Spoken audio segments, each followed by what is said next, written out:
Meus caros irmãos, meus queridos e queridas, boa noite, Deus abençoe a todos nós, nos sustente em mais esta elucidação.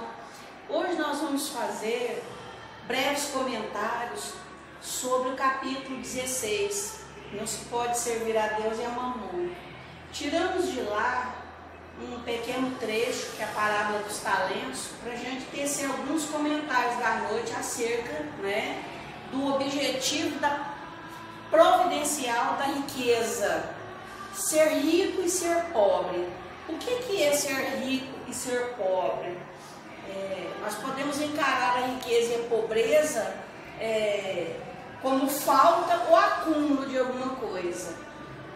A riqueza a gente costuma imaginar que seja só aquele que tem muito dinheiro, muito recurso material, e por ter muitos recursos materiais ele vai ter possibilidades de fazer tudo aquilo que a maioria não tem condição, obter tudo aquilo que ele tem vontade. E costuma-se pensar também que a pobreza é aquela situação em que o indivíduo não tem as mesmas facilidades do primeiro caso, ou seja, enquanto o outro tem tudo, esse de cá quase que lhe falta tudo,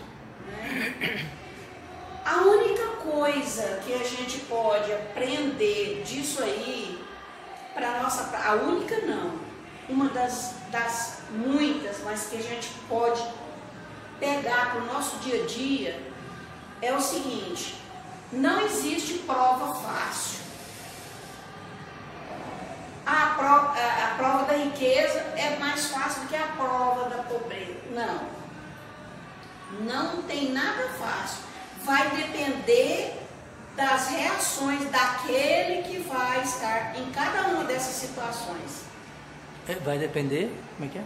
De cada pessoa, de cada encarnado, de cada espírito que reencarnar com as provas, com as duas. Vai depender. Há pobres, que passam pelas dificuldades da vida, têm alegria no coração, ele se contenta com as coisas que ele tem, ele é criativo, ele é de boa com a vida, ele não é uma pessoa revoltada, ele não tem ciúmes e nem inveja daquilo que as outras pessoas têm, Ele consegue viver com aquele pouco, criar uma boa família com os poucos recursos que tem, ele é honesto com aquilo que, em cima daquilo que ele tem, Há outras pessoas que na mesma prova da pobreza são revoltados, invejosos, preguiçosos, certo? Inconformado com tudo. E aí ele vai acumulando um monte de coisa negativa sobre ele. Ele atrai pensamentos de rebeldia, de revolta, de tristeza, de descontentamento. Ele fica uma pessoa amarga. Ele perde as oportunidades de trabalho que a prova está oferecendo a ele ali, Vamos analisar outra parte agora. A riqueza vai depender. Há espíritos que, diante dessa situação de riqueza, de posses, no comando, no império, ele pode se sair super bem, ele sabe administrar os bens que tem, ele não deixa de ser humilde por causa disso, ele é humilde, ele trata as pessoas com respeito, ele oferece muito emprego, ele dá oportunidade das pessoas de trabalho,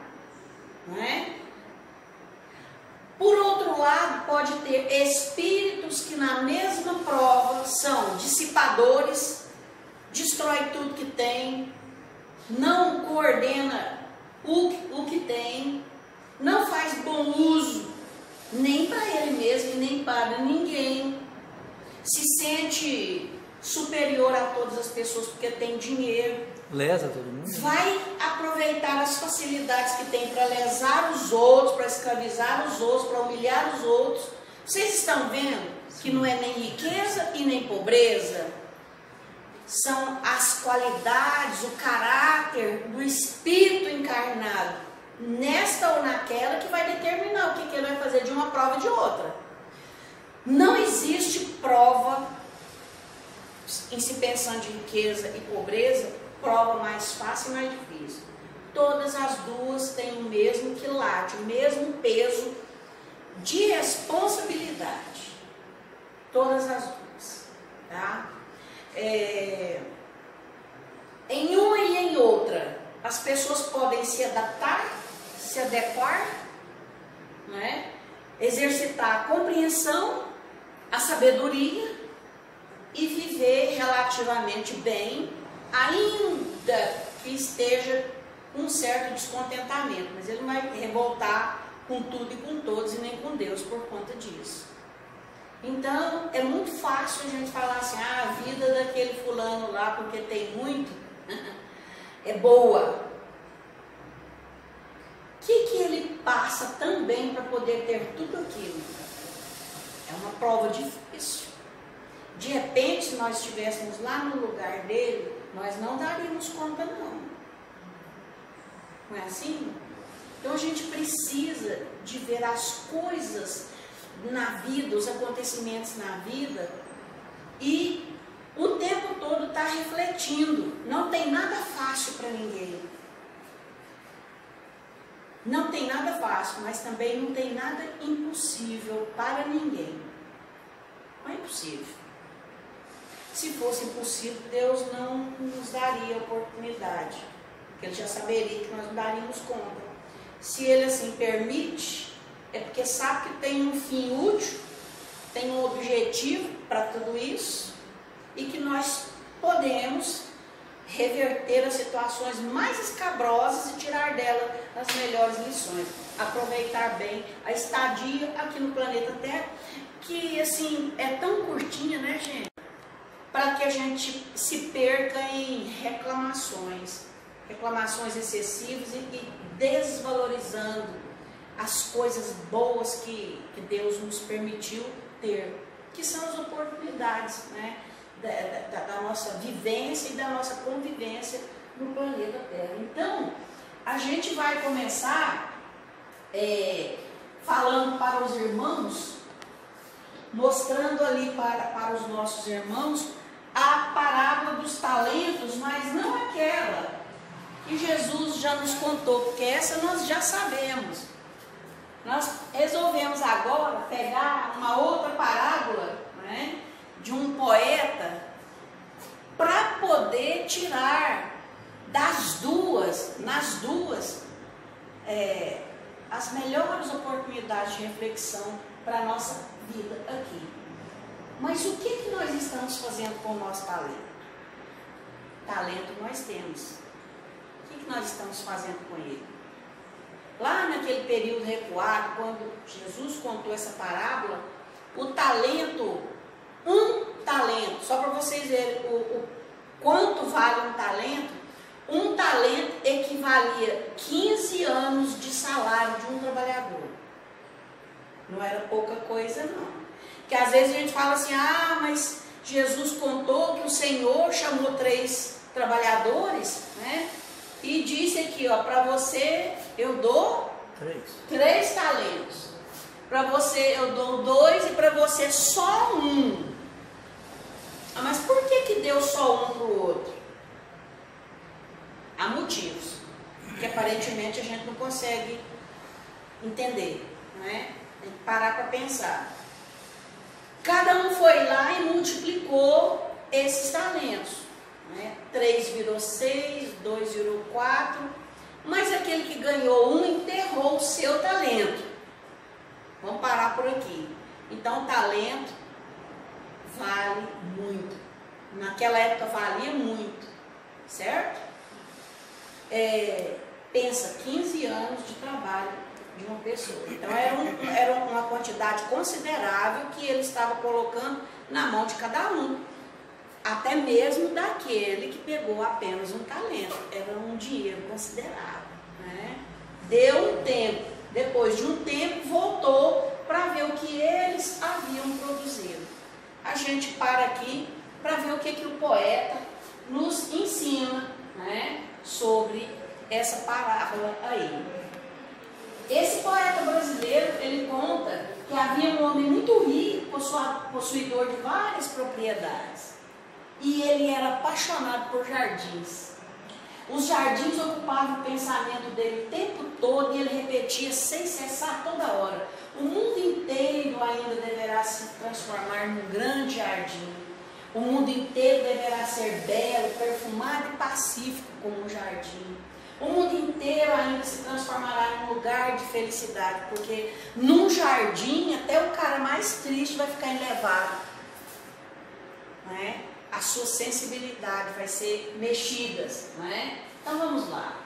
Suas terras eram uma sucessão sem fim de jardins desse senhor aí. Jardins japoneses ele tinha, ingleses, italianos, jardins de ervas, jardins franceses, todo tipo de jardim, ou seja, cada jardim uma característica diferente, com determinadas espécies diferentes, né? E era um trabalhão danado cuidar desses jardins, mas valia a pena, não é? Pela alegria que dava.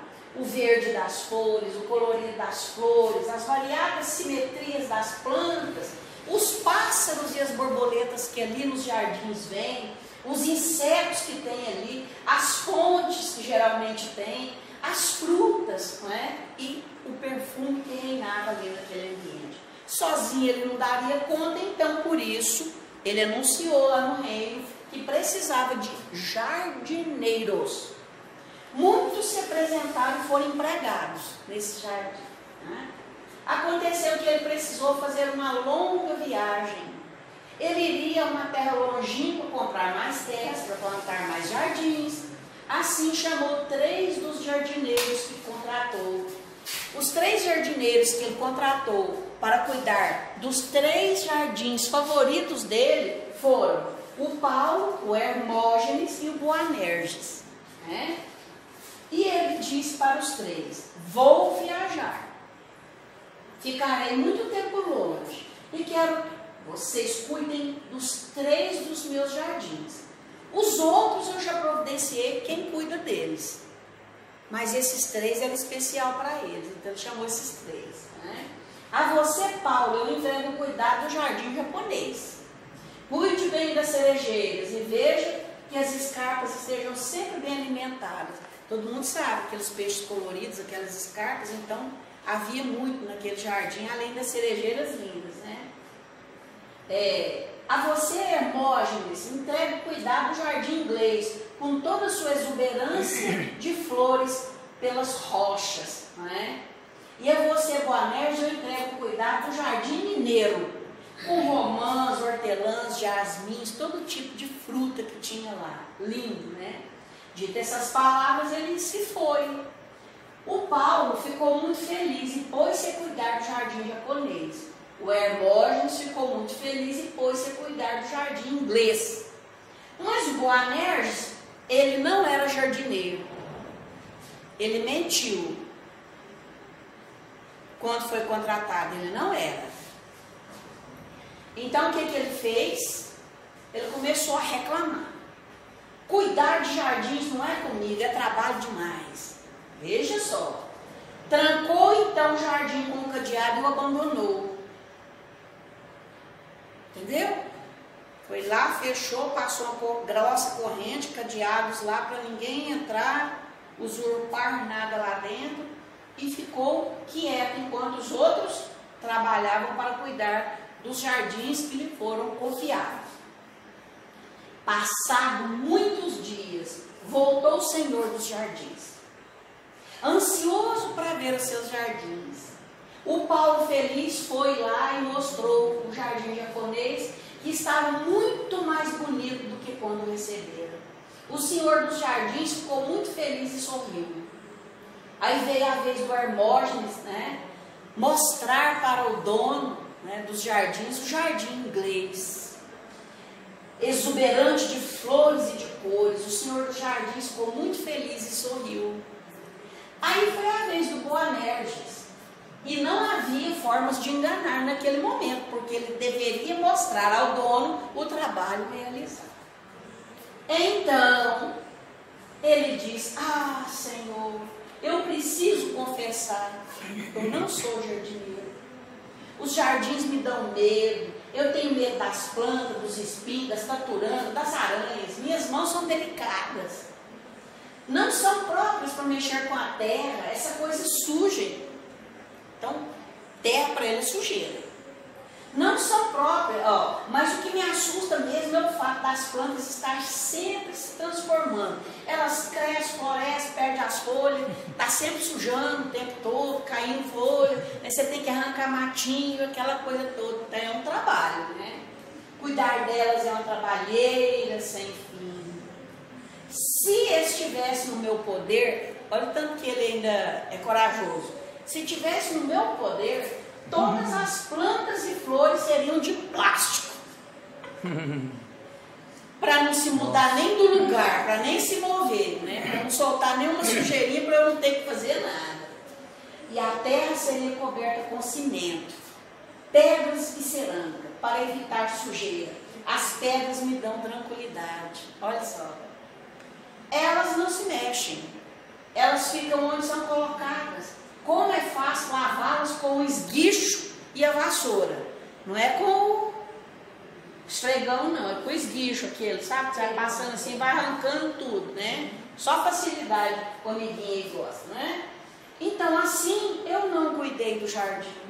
Mas, o tranquei com cadeado, para que os traficantes e os vagabundos não invadissem. Não fossem lá roubar as frutas. Muito bem, com essas palavras entregou ao Senhor dos jardins a chave do cadeado.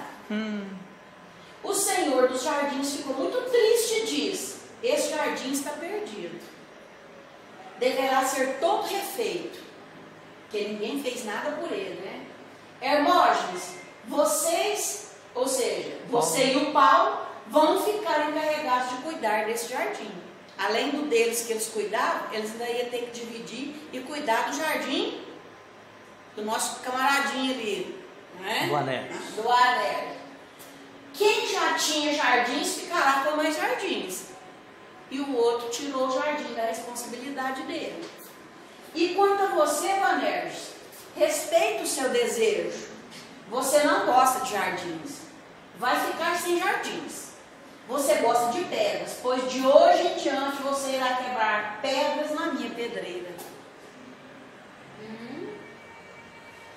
É assim que Deus faz conosco. Vou voltar no jardim. Melhor voltar no jardim. Quebrar pedras não é fácil. Então vocês estão vendo? Essa parábola aí, ela é do Rubem Alves, um escritor, não é? Teólogo, escritor, muito famoso no Brasil. É uma das pessoas mais respeitadas no campo da educação brasileira. Os livros dele são divinos e fantásticos. Se você ler os livros dele, você fala: esse cara é espírita. Porque o olhar dele para a vida, para as crianças, para as pessoas, para o aprender, o ato de aprender, de ensinar, de ser, está tudo dentro daquilo que a doutrina espírita propõe para nós e que Jesus veio um dia falar para nós aqui no planeta Terra. Então, a gente pode, né, começar agora a lembrar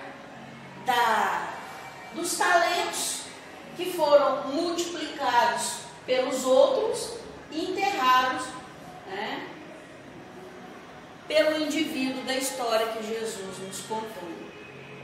Parecidíssimo, né? Lógico que quando Rubem Alves escreveu essa parábola dos jardins aí, simbolizando os talentos, foi em cima da parábola dos talentos que Jesus ensinou, né? E todas as duas retratam a situação do homem, né, que ia se ausentar. e deixou a obra a ser realizada por algumas pessoas da confiança que foram escolhidas. Ou seja, todos nós fomos chamados, escolhidos a dedo, né? E nos dado determinadas oportunidades para que a gente pudesse trabalhar, servir, crescer, ajudar, amparar, amar, esclarecer, ensinar, desenvolver, né?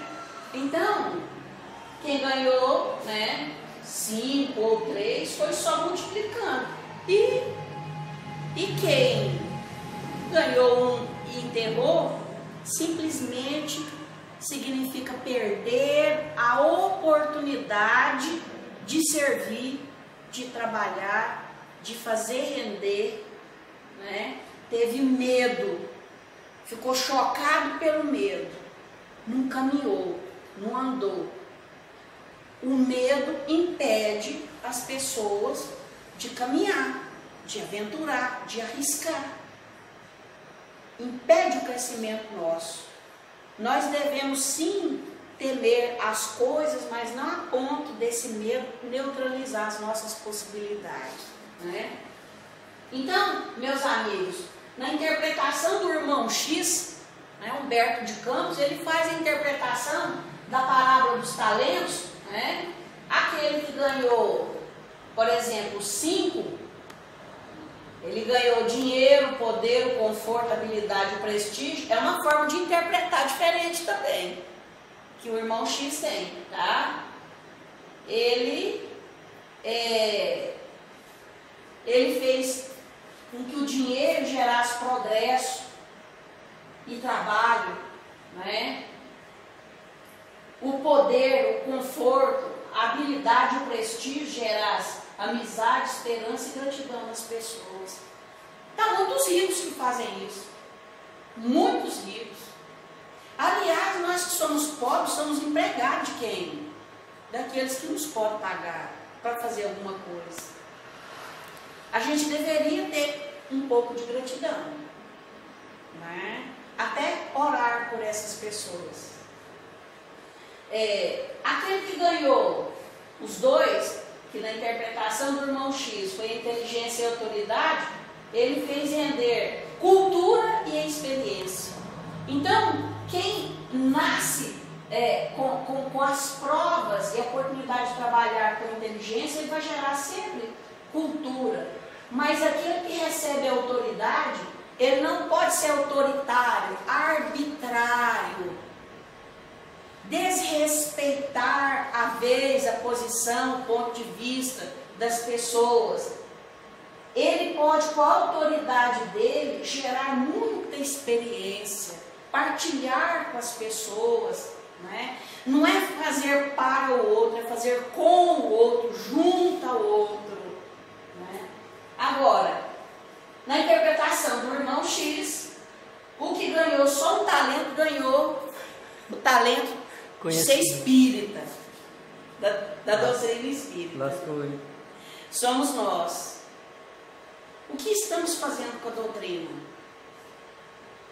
O que nós estamos fazendo com a doutrina espírita?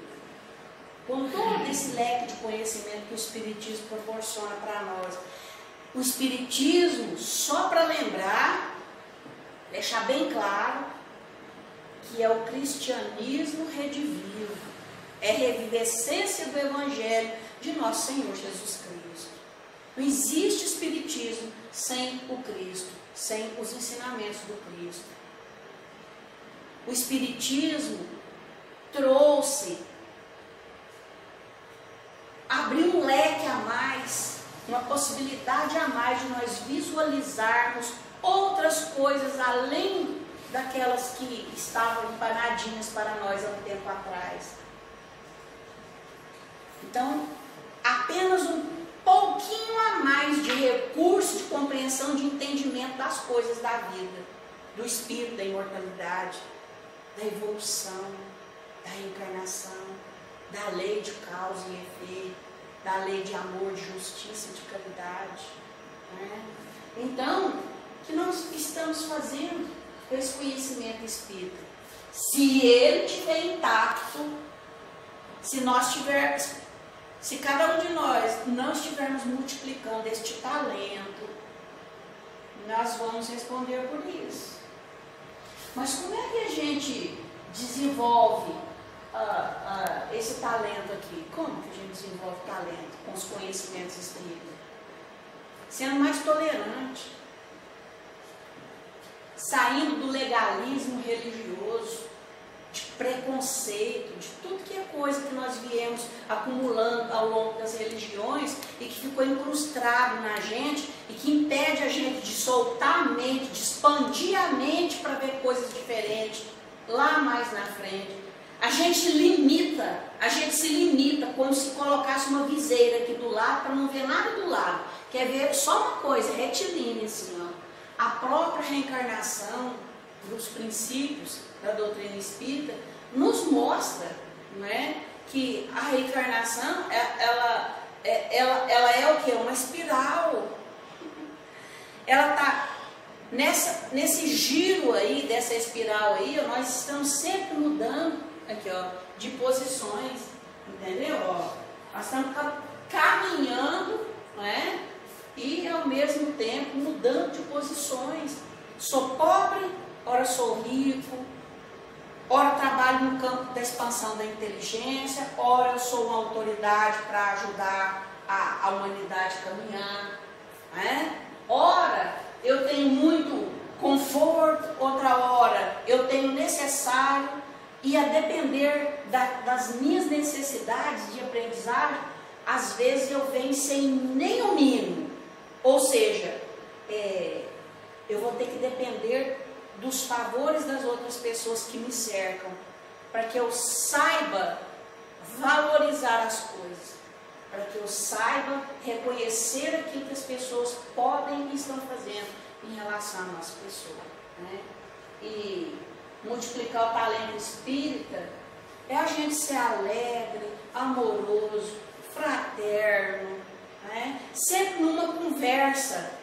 Quando houver a oportunidade e a necessidade, a gente colocar determinados conhecimentos, preceitos para as pessoas ter um material para reflexão, não pregatinos, debates, imposições, de forma alguma, né? Mas então, é isso aí. Aquele que é pobre, que tem pouco, mesmo assim ele pode ajudar materialmente, ele pode dividir o pão que ele tem com quem não tem, o copo d'água que tem com aquele que não tem nada. E mais, se ele não tem, ele pode buscar pessoas que têm esses recursos, sensibilizar, mobilizar as pessoas para a necessidade do outro. Não tem desculpa, gente, não tem desculpa. Nossa vida pode ser corridinha, nossa vida pode ser sofridinha, a gente pode ser doentinho, pode ter todo tipo de dificuldade, mas nós sempre podemos fazer alguma coisa de útil, porque os espíritos estão se desdobrando o tempo todo em nosso favor. Nós recebemos demais, mas demais mesmo.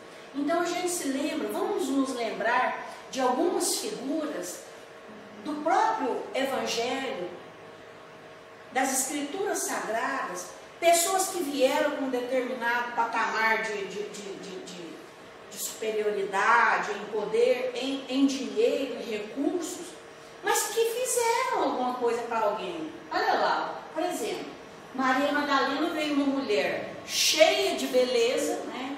Linda, maravilhosa, envolvente, e conseguiu também ter uma posição na sociedade.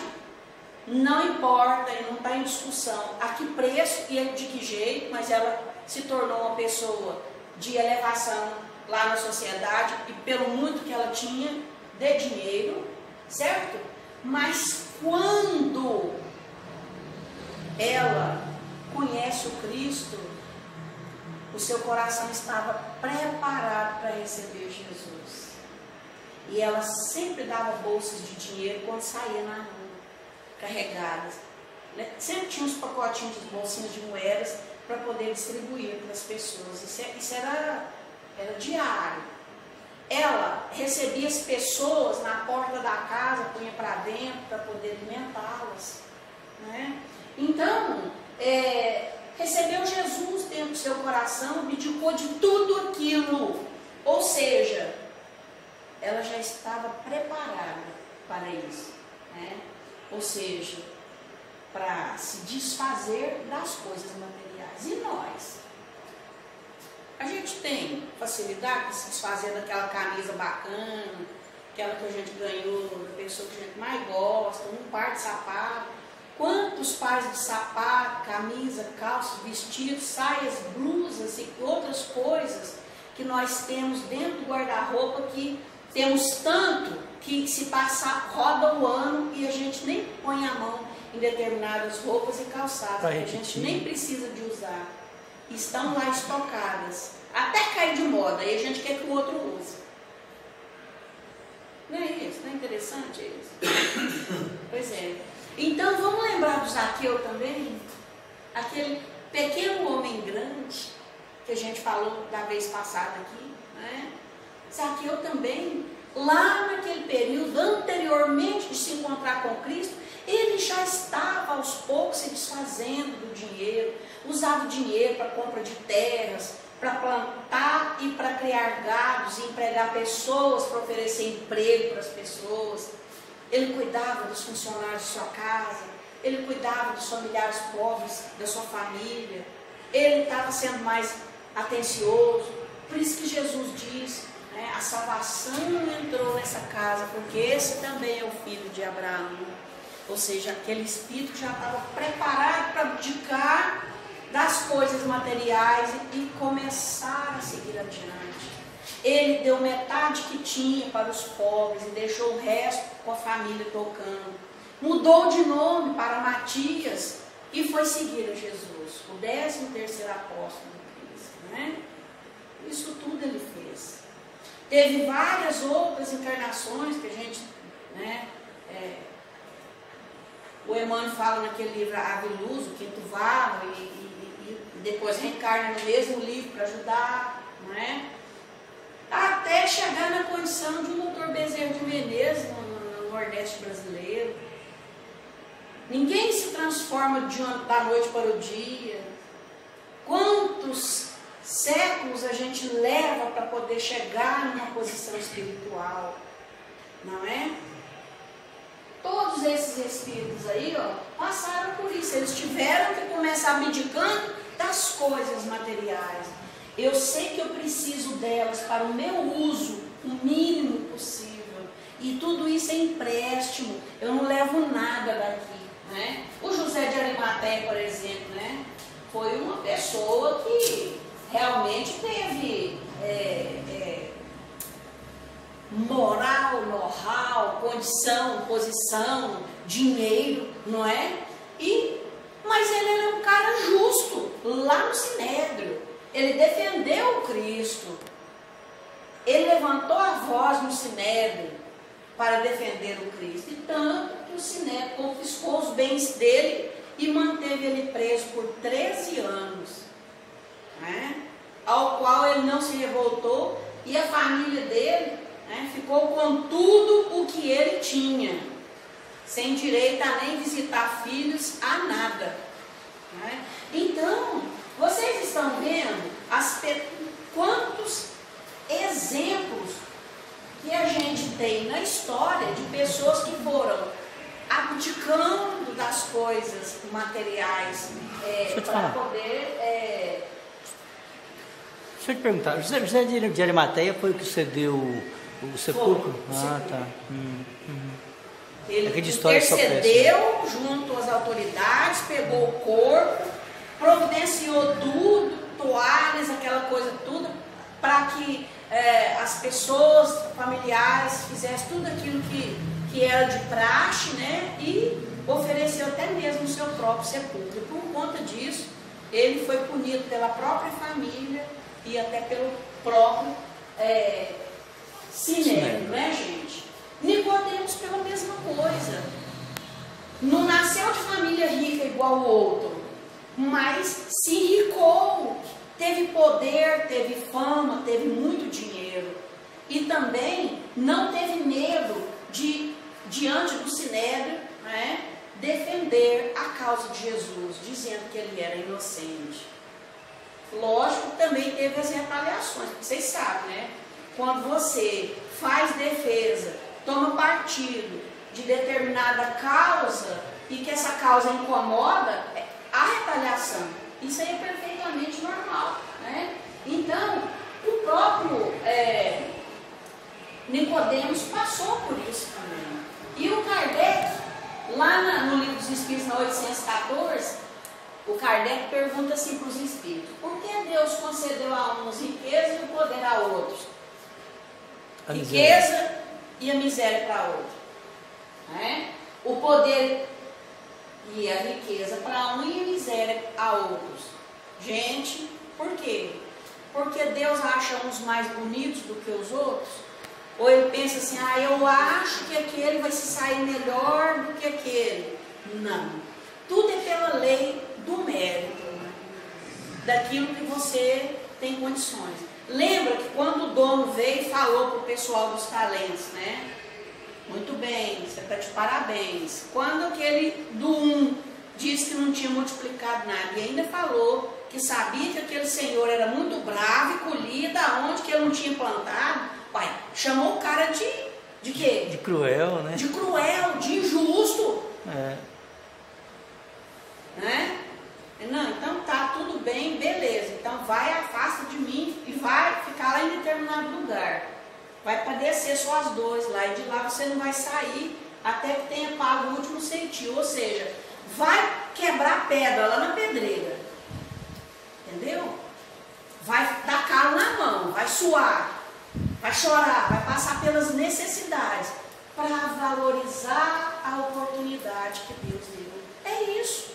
Em suma é tudo isso. Em suma o irmão X, o Rubem Alves, Jesus Cristo quer dizer isso para nós, né? Que a pobreza e a riqueza, essas posições diferentes, elas vêm para experimentar esses espíritos aí. Essas provas foram escolhidas pelos próprios espíritos, que nelas entram e quase sempre sucumbem, viu, gente? 915, qual das duas provas? Qual das duas provas é a mais terrível para o homem? A da desgraça ou da riqueza? Né? São tanto uma quanto a outra. A miséria provoca queixas contra a providência, mas a riqueza incita todos os excessos, porque tem dinheiro, pode fazer de tudo, né? Não é mesmo? O Júlio tá gordinho lá, hein? Pois é, ó, tá vendo lá? Ó. Aquele que tem poder, aquele que tem condições, aquele que tem dinheiro, ele sempre, né? Ele tem, mas ele vai sempre estar sugando dos outros, ó, né? Ele vai. Então, gente, por isso que nós precisamos de mudar de posição. Segundo Lacordaire, é preciso dar o supérfluo daquilo que sobra, né? Sim. Item 14 para 16. Aí ele não está dando o supérfluo, não está pegando. Ainda está tirando o outro. O resto do outro lá. É complicado, gente. Pois é, isso é uma complicação, né? Pois é. Então, gente, ó, para nós termos um mundo melhor, nós precisamos de ter equidade, igualdade e equidade, justiça de uns para com os outros. O próprio Jesus veio dar esse ensinamento, né? Aquele que estiver aqui, ó, que se encontrar sem pecado, que quer apedrejar a mulher pecadora, atira a primeira pedra. Todo mundo saiu, porque todos se encontravam em pecado, né? Então, olha o que o Einstein fala: o mundo é um lugar perigoso de se viver, não por causa daqueles que fazem o mal, mas sim por causa daqueles que observam e deixam o mal acontecer. Então, às vezes a gente permite, às vezes até ajuda, né? Às vezes até ajuda. A gente julga muitas pessoas. É muito complicado, né? Às vezes, a gente nunca tem tempo. Olha aqui, olha. Dentre nós, tem sempre aqueles que nunca têm tempo. Os que estão cansados demais. Né? O cara do jardim, isso dá trabalho demais, não quer mexer com esse jardim, não. Os que sentem doentes demais. Os que se acham coitados, incompetentes, quem sou eu? Eu sou um tadinho, coitadinho, não dou conta de mais nada. Tem aqueles que só ficam olhando e criticando, nunca vê o lado positivo, só vê o lado negativo. Tem os que reclamam o tempo todo. Pode ter o melhor que tiver, que só vai reclamar. Só reclamam o tempo todo. E tem a turma do contra. Se todo mundo está para cá, ele quer estar para cá. É o do contra. Né? Então, enquanto a gente estiver, meus irmãos, nessa posição aí, tá? Nós não vamos colaborar muito, não. Então, não basta não fazer o mal, é preciso que nós façamos o bem.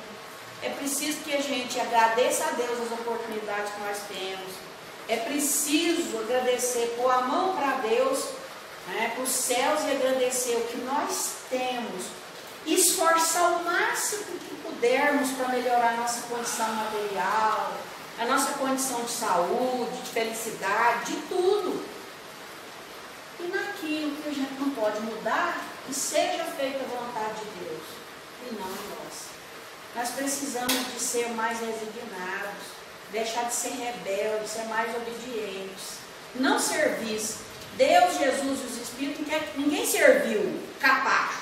Não é isso. Mas a gente ser obediente à própria lei. Por sermos desobedientes à própria lei, é que nós temos sofrimento, temos provas duras, provas de dificuldades. Imagina numa encarnação, você tinha muito dinheiro, você pisava no seu empregado, você escravizava todo mundo, jogava as panelas de comida lá de fora, mandava fazer outro quando não agradava, né? Despedia a pessoa necessitada do trabalho por qualquer motivo, por caprichos.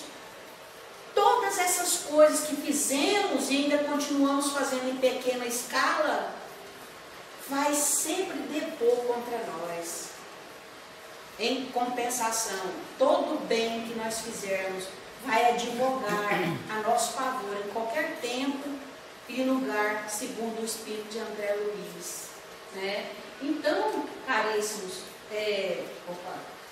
nós encerramos aqui a nossa fala, trazendo para os irmãos nessa mensagem. Se nós tirarmos aqui de tudo que foi falado hoje, apenas uma coisinha, né? Ninguém é melhor que ninguém. A única coisa que nos diferencia uns dos outros é o bem que nós fazemos, é a transformação moral de cada um. E quando a pessoa se transforma moralmente, ela de forma alguma olha o outro, né, de cima para baixo, ela ajoelha junto com o outro e se nivela. Né? Riqueza e pobreza são situações diferentes, metodologias diferentes de educar o nosso espírito. São oportunidades diferentes para que nós venhamos a trabalhar, manifestar, né? E crescer em todos os sentidos, meus irmãos, nessas oportunidades ali. Então, que Deus nos ajude nesse servicinho, nesse trabalho. Tem muita coisa que se pode tirar ainda dessa lição. Isso aí é apenas, como é que fala? São apenas interpretações que colocamos aqui. E os irmãos podem ter muitas outras. Né?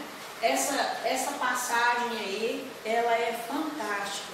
E tem profundos ensinamentos.